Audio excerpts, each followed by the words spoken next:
Parang palit ng palit yung nire-review ko na Chery ah. Ito kaya next?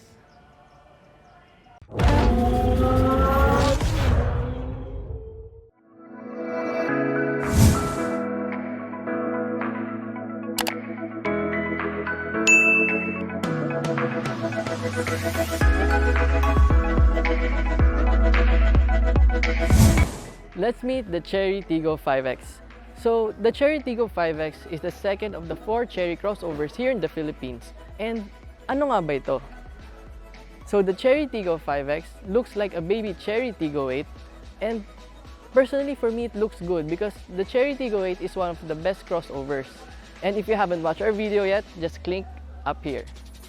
For the exterior, it has Chery's Crouching Tiger front fascia and what they call the Starry Sky grille. It also has projector-type halogen headlights and LED daytime running lights on the bumper.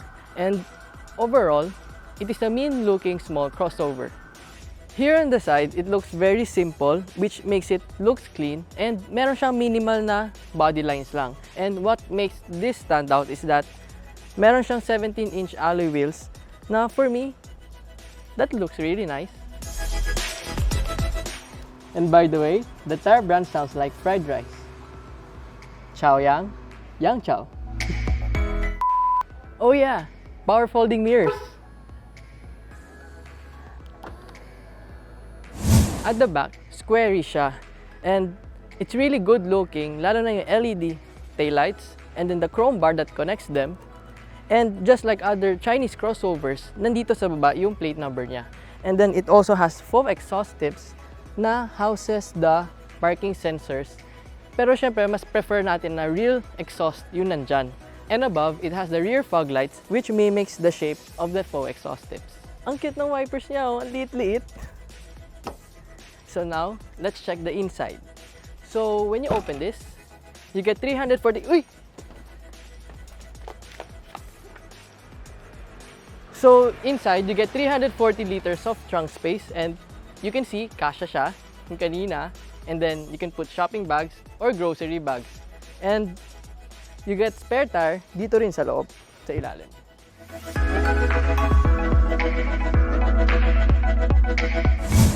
Let's start the engine kasi ang init.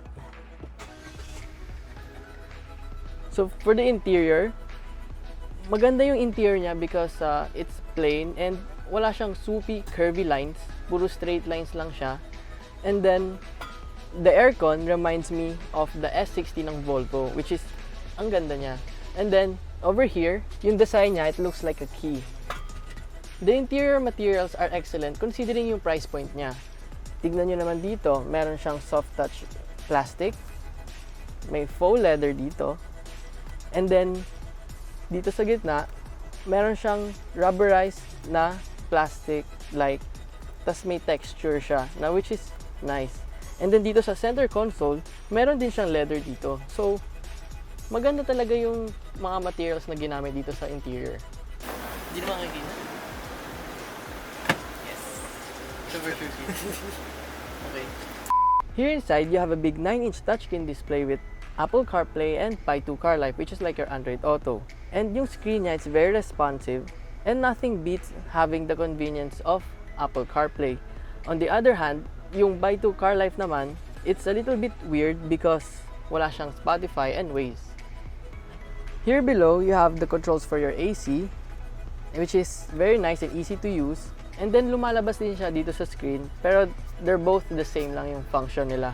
And then below, you have the 12-volt power outlet, 2 USB ports, one for the Apple CarPlay and the CarLife, and then storage, the push start button, your electronic parking brake with auto hold function, and the controls for the infotainment system.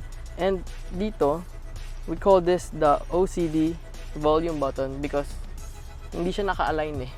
And then you have 2 cup holders over here. The center console's materials are very nice. Meron siyang parang faux brush aluminum dito. The center armrest feels very nice and solid. Kapag you open it and then you close it, it gives you a luxurious feel.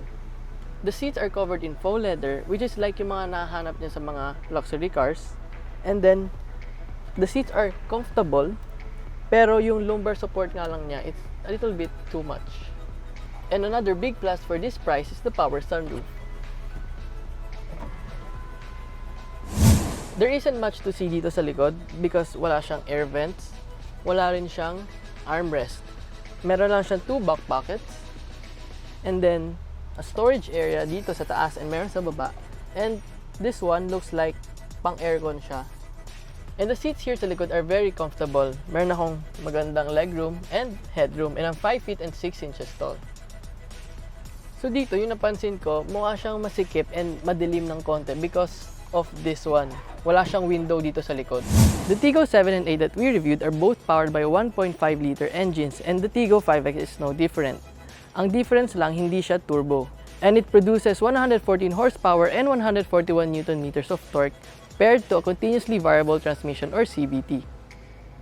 Safety features on the Chery Tiggo 5X are dual front airbags, ABS with EBD, electronic stability program, emergency brake assist, brake override system, brake assist system, hill descent control, hill start assist, traction control, emergency signal system, reverse camera with guidance lines, and ISOFIX.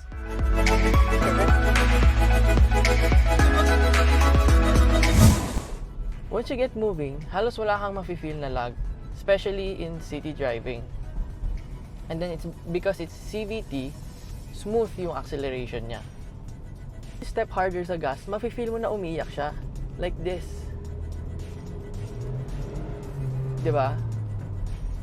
It's given naman na it's 114 horsepower and 141 Newton meters of torque. And the values, it's the same with the subcompact sedans. Yung sa steering naman niya, it's not too heavy and hindi rin naman siya super light, and hindi yung feeling na disconnected ka na sa road, na hindi siya planted. It's not. Maganda siya.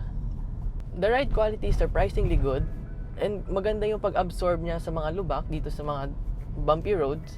The NVH insulation of this car is also surprisingly good. Maririnig mo lang yung road noise once na umabot ka na sa 50 to 60 kilometers per hour.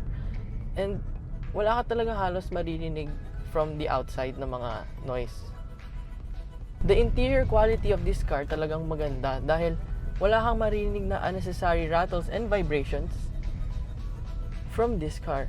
The horn of this car is very useful, lalo na for city driving, kasi it's unlike other cars na pip-pip yung sound niya, diba? And it's very European like yung sound na ganito, like this, diba? So for the fuel economy, I got a 12 for light traffic, pero once na naging medyo heavy na yung traffic, umabot ng 8 kilometers per liter.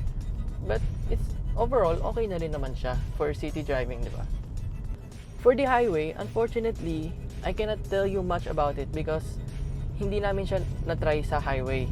But according sa mga reviews na napanood ko, they got 12 kilometers per liter on the highway, which is yun yung nakuha namin naman sa city driving.